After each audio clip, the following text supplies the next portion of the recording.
नमस्कार दोस्तों। वो दिन था 11 मई 1998 जब भारत में हुए एक धमाके का पूरे दुनिया में गूंज सुनाई दिया था। पूरी दुनिया बस भारत को देखते रह गई थी।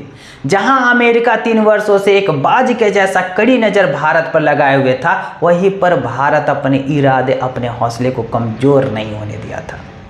उस दिन भारत इतिहास रच रहा था। ये हुआ था एक अटल फैसले से, और वो अटल फैसला था अटल बिहारी वाजपेयी जी का।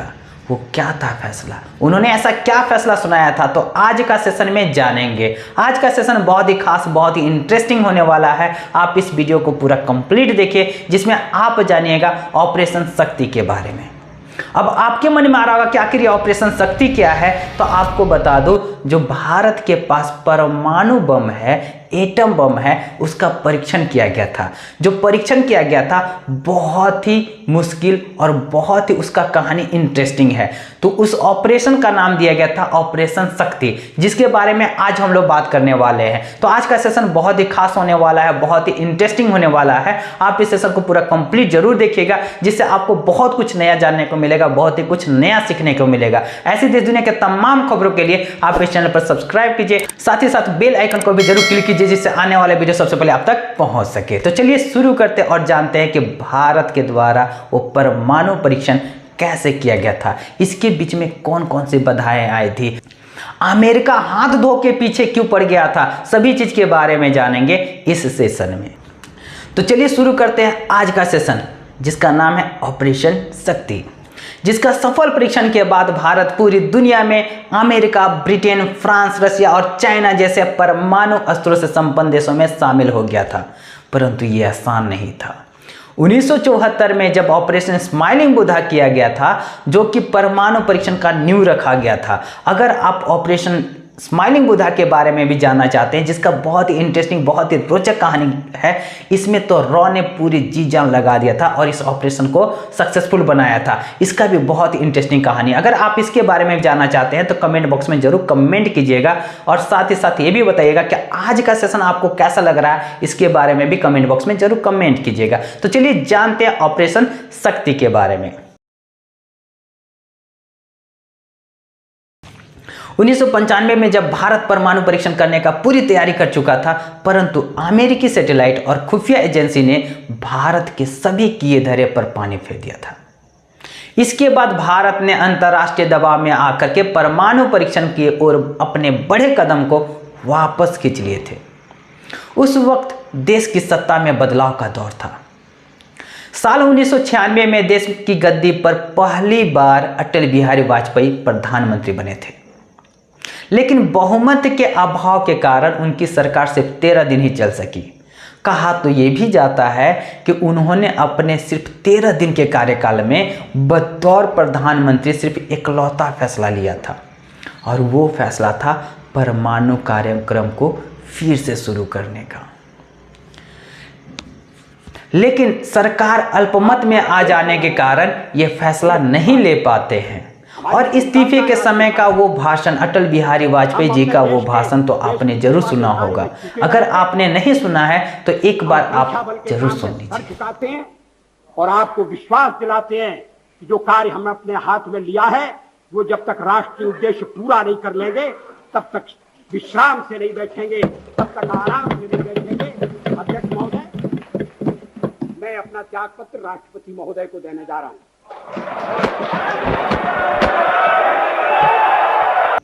उस समय अटल बिहारी वाजपेयी जी का सरकार सिर्फ एक वोट के कारण गिरी थी। 2 साल बाद फिर से अटल बिहारी वाजपेयी प्रधानमंत्री के दफ्तर पर लौटते हैं, लेकिन इस बार जबरदस्त धमाका हुआ था। धमाका ऐसा कि पूरी दुनिया की आंखें फटी रह गई थी। दोबारा प्रधानमंत्री बनते ही उन्होंने डीआरडीओ प्रमुख एपीजे अब्दुल कलाम और परमाणु ऊर्जा के प्रमुख राजगोपाल चिदंबरम को परमाणु परीक्षण की मंजूरी दे दी थी। इस बार मंजूरी आते ही दे दी थी। इस परीक्षण का नेतृत्व एरोस्पेस इंजीनियर और दिवंगत राष्ट्रपति डॉक्टर एपीजे अब्दुल ने कमान संभाली थी। पर जो सबसे बड़ा समस्या था वो था अमेरिका। अमेरिका हाथ धोकर के इंडिया के पीछे पड़ा था। पूरी नज़र गड़ाया हुआ था, वो भी सैटेलाइट से, कि भारत क्या कर रहा है। अब आपके मन में आ रहा होगा कि अमेरिका ऐसा क्यों कर रहा था, क्यों भारत के पीछे पड़ा हुआ था। भारत अपना परमाणु परीक्षण कर रहा, लेकिन अमेरिका बीच में टांग क्यों बढ़ा रहा था। तो इसके पीछे थे कुछ शर्तें, कुछ नियम। वो क्या शर्त थी, वो क्या नियम था, तो इसके बारे में हम लोग थोड़ा सा डिटेल में जान लेते हैं। सबसे पहली बात तो यहाँ पर आता है NSG। अब आपके मन में आ रहा होगा कि NSG क्या है। तो NSG होता है न्यूक्लियर सप्लायर ग्रुप, जो 1975 में बनाया गया था। 1975 में ये बनाया गया था, ये कहा गया था कि जो भी NSG के सदस्य नहीं है उसे यूरेनियम नहीं दिया जाएगा। यूरेनियम जो कि परमाणु बम का एक बहुत ही मेन ईंधन है, मेन फ्यूल है। इसके बिना तो परमाणु बम का हम लोग इमेजिन भी नहीं कर सकते, जो कि भारत के पास यूरेनियम था ही नहीं और ना ही वो NSG का सदस्य था। और सिर्फ यही नहीं, वो NPT का भी सदस्य नहीं था और CTBT का भी सदस्य नहीं था। अब आपके मन में आ रहा होगा कि NPT और CTBT क्या है, तो उसके बारे में थोड़ा सा जानकारी दे रहे हैं। CTBT के द्वारा ये बोला जाता है कोई भी देश परमाणु परीक्षण नहीं कर सकता है, न वो थल में, न जल में, न वायु में, कहीं भी परमाणु बम का परीक्षण नहीं कर सकता है। और NPT के बारे में तो ये बताया गया है कि कोई भी देश अगर वो परमाणु टेक्नोलॉजी उसके पास है तो कोई भी किसी और देश के साथ वो साझा नहीं कर सकता है, जिसका शुरुआत किया गया था, इस संगठन का शुरुआत बनाया गया था 1968 में। तो ये सभी संगठन जो थे भारत पर लगाम लगाए हुए थे। अगर भारत इनका बात नहीं मानता तो अंतर्राष्ट्रीय प्रतिबंध के कारण भारत बिल्कुल अलग थलग हो जाता, भारत के साथ कोई भी व्यापार नहीं करता, तो बिल्कुल ही अजीब असमंजस में फंसा हुआ था। अब आपके मन में आ रहा होगा कि जब भारत के साथ ऐसा हुआ था, अमेरिका ऐसा कैसे कर पाया, अमेरिका भी तो बम गिराया था। यही तो बात है, जब हम लोग परमाणु परीक्षण करें तो उसके लिए है CTBT, NPT, NSG, लेकिन जब अमेरिका परीक्षण करे तो सीधे परीक्षण नहीं करता, वो डायरेक्ट जापान पर बम फोड़ देता, परमाणु बम फोड़ता है। उसका परीक्षण तो डायरेक्ट लाइव होता है। लेकिन जब हम लोग करें तो उसके लिए बहुत सारा नियम कानून बना दिया जाता है। ये क्या चाहते हैं, क्या हम लोग सिर्फ दिवाली में जो मिचैया बम जो फोड़ा जाता है, क्या सिर्फ उसी को बनाते रहे, उसी को फोड़ते रहे? तो ये भारत को मंजूर नहीं था। इसका शुरुआत हुआ था 1974 में और इसका अंजाम देखने को मिला 1998 में। 1995 में जब भारत परमाणु परीक्षण के लिए तैयारी कर रहा था, लेकिन वहाँ का सैटेलाइट और वहाँ का खुफिया एजेंसी के कारण भारत को अपने कदम वापस खींचना पड़ जाता है। और इसके बाद तो अमेरिका भारत पर और कड़ी नज़र कर देता है। हर घंटे भारत का फोटो खींचता था और वो CIA को दे देता था उसका जांच करने के लिए कि क्या वहाँ पर हलचल क्या हो रहा है। लेकिन भारत के वैज्ञानिकों का इसका जानकारी मिल गया था कि यहाँ पर अमेरिका सैटेलाइट के द्वारा यहाँ पर नज़र रखा जा रहा है, तो इसके लिए यहाँ पर भी भारत ने एक ऐसा चाल खेला जिसमें अमेरिका इस बार गच्चा खा गया था। और वो क्या चाल था, तो भारत के प्रधानमंत्री के द्वारा जब ये अनाउंसमेंट कराया जाता है कि पोखरण में मिलिट्री एक्सरसाइज कराया जाएगा, जब ये खबर अमेरिका को मिलती है तो अपने आंखें और खोल देता है। जहां पर पहले 1 घंटा का गैप हुआ करता था, अब मात्र आधे घंटे का गैप कर दिया था सैटेलाइट का देखने का। अब वो कैसे देखता था, तो हर आधे घंटे के बाद सैटेलाइट जो रहता वहाँ का फ़ोटो खींचता था और वो CIA को दे देता था, CIA को दे देता था और उसके बारे में जांच पड़ताल किया जाता कि यहाँ पर कुछ हलचल हो रहा है क्या, यहाँ पर कुछ नया चीज़ बना हुआ है क्या, यहाँ कुछ हो रहा है क्या, ये सभी चीज़ के बारे में दिया जाता था। जब मिलिट्री के द्वारा यहाँ पर कुछ बनाया भी गया था, छोटा मोटा घर बनाया गया था, तो इसके बारे में जब मिलिट्री लोग से पूछा गया कि आखिर ऐसा क्यों किया गया है, तो मिलिट्री एक्सरसाइज के एक बहाना दे करके उन लोगों को समझा दिया गया कि जब मिलिट्री एक्सरसाइज करेंगे तो कोई भी टेररिस्ट को कैसे मारेंगे, क्या सिर्फ हवा में गोली चलाना है, तो सभी चीज़ का ये बताया गया। लेकिन भारत तो यहाँ कुछ और चीज़ का तैयारी कर रहा था। यहाँ पर सिर्फ आधे घंटे का गैप मिलता था, लेकिन भारत वो सिर्फ रात में इसका तैयारी करता था। दिन में मिलिट्री एक्सरसाइज और रात में परमाणु का एक्सरसाइज किया जाता था। और ये होता चला गया और 10 मई तक ऐसा हम लोग कर भी दिए। सारा तैयारी हो चुका था। भारत परमाणु संपन्न देशों में शामिल होने का सिर्फ एक रात पीछे था और आखिरकार वो दिन आ ही जाता है 11 मई 1998 1998। ऐसे तो दिन रखा गया था 10 मई 1998, लेकिन राजगोपाल चिदम्बरम की बेटी का शादी था। अगर वो वहाँ पर मौजूद नहीं रहते, 10 मई का बात किया जा रहा है, अगर वो वहाँ नहीं रहते तो सभी लोगों को शक हो जाता, लेकिन इसीलिए एक दिन और बढ़ा दिया जाता है 11 मई 1998। 11 मई 1998 को सारा तैयारी कर दिया गया था, सभी लोग बिल्कुल सांस थाम के बैठे हुए थे। लेकिन तभी यहाँ पर थोड़ा सा अनहोनी हो जाता है, और वो क्या अनहोनी होता है, मौसम में थोड़ा गड़बड़ी हो जाता है, जिसके कारण थोड़ा देर और हम लोगों को रुकना पड़ जाता है। लेकिन मौसम के साफ होते ही यहाँ पर एक बहुत ही ज़बरदस्त धमाका होता है, बहुत ही विशाल विस्फोट होता है, जिसका गूंज पूरी दुनिया सुनी थी। कहा तो ये भी जाता है कि जब परमाणु विस्फोट हुआ था तो धरती लाहौर तक कांपी थी।